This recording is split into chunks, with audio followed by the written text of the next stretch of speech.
میں یہ کہا جائے کہ مولویوں نے یہ سیاسی شروع کر دی، سیاست اور ہے مذہب اور ہے، یہ یاد رکھیے یہ مسلمان کی بولی نہیں ہے کہ سیاست اور ہے مذہب اور ہے۔ قبلہ شاکر صاحب، علامہ جمیل شرپوری صاحب، علامہ عمران صاحب، مخدوم انجم صاحب اور بھائی ابو بکر صاحب، حاج صاحب کے سارے بیٹے، سب کی موجودگی میں ایک بات آپ کو پورے وثوق سے کہتا جاؤں کہ یہ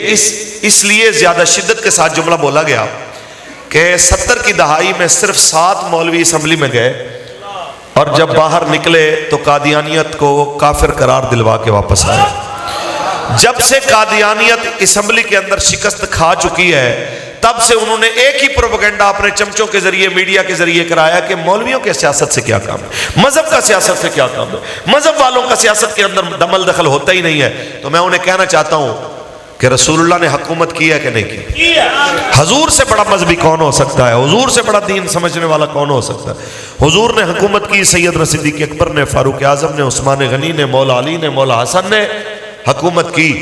اور اگر حکومت کے اوپر بیٹھا ہوا بندہ راہ حق سے ہٹ جائے،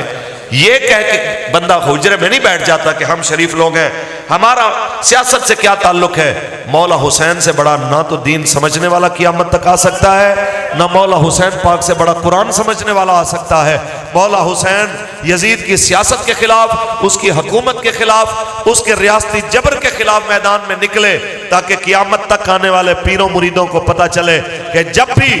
اپنے دور کے یزید کے خلاف کھڑے ہونے کا وقت آئے تو پھر منہ چھپا کے حجروں کے اندر گھس نہیں جانا، بلکہ اس طریقے کو یاد رکھنا ہے